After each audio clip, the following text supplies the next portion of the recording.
প্রথম গণশত্রু হচ্ছে জামাত, এই রাজাকারের বাচ্চাগুলো, দ্বিতীয় গণশত্রু এনসিপি বাচ্চা রাজাকার, এবং তৃতীয় গণশত্রু হচ্ছে এবি পার্টি। যা জুলাইকে কেন্দ্র করে অনেকগুলা দোকানদারের একটা দোকানদার সেদিন কি করলো, তারা গণশত্রুর একটা তালিকা প্রকাশ করলো, বিশাল বড় তালিকা, সেখানে আওয়ামী লীগের সবাই আছে এবং সেই তালিকাতে একজন মুক্তিযোদ্ধার নামও আছে, তিনি আমাদের মাননীয় সংসদ সদস্য।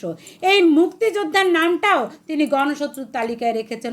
অথচ ৭১-এ যারা আমার দেশটাকেই চায়নি, ৭১-এ যারা আমার দেশের বিরোধিতা করেছিল, আমার স্বাধীনতার বিরোধিতা করেছিল, সেই জামাতের নাম তাদের তালিকায় নেই। তাহলে বোঝাই যায় যে আজাদ পার্টি আসলে কিসের জন্য তারা এই তালিকা প্রকাশ করেছে, নিজেদের জন্য।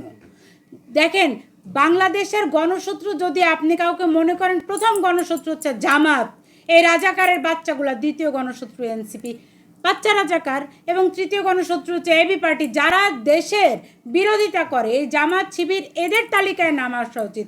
আর আওয়ামী লীগকে যদি আপনারা গণশত্রু মনে করেন, আসলে আওয়ামী লীগকে আপনারা আপনাদের শত্রু মনে করেন। আওয়ামী লীগ তো একটা মুক্তিযুদ্ধের সময়ের একটা দল, এটাকে শত্রু মনে করার কিছু নাই।